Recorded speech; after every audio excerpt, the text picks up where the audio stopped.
আসসালামু আলাইকুম। আজকে দেখাচ্ছি দারুণ মজার সিম আলু ভাজি। আমরা প্রথমে তেলের মধ্যে পেঁয়াজ কাঁচামরিচ দিয়ে একটু ভেজে নিব। তারপর এর মধ্যে দিয়ে দিব আদা বাটা, আদা চামচ রসুন বাটা দিয়ে একটু ভেজে নিয়ে আমরা এর মধ্যে কুচি করে রাখা সিম এবং আলু এর মধ্যে দিয়ে দিব।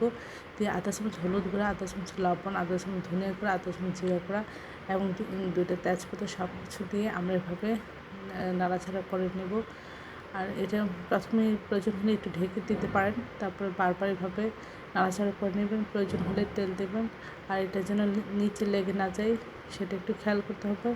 এভাবে বারবার নাড়াচাড়া করে সব কিছু ঠিক থাকলে আমরা এটা নামিয়ে পরিবেশন করব। এটা খেতে অসাধারণ লাগে। এটা ভাত এবং রুটি সব কিছুতেই খুব মজা লাগে। আশা করি এই রেসিপিটা একবার হলে আপনারা বাসায় ট্রাই করবেন। সবাই আমার চ্যানেলটি লাইক এবং শেয়ার দেবেন, সাবস্ক্রাইব করবেন, প্রিয়জনকে বেশি বেশি করে শেয়ার দেবেন। আমার চ্যানেলে সব রকম রান্নার রেসিপি রয়েছে, আশা করি দেখবেন। আর এই মজার রেসিপিটা একবার হলেও শীতকালে আপনারা ট্রাই করে দেখবেন।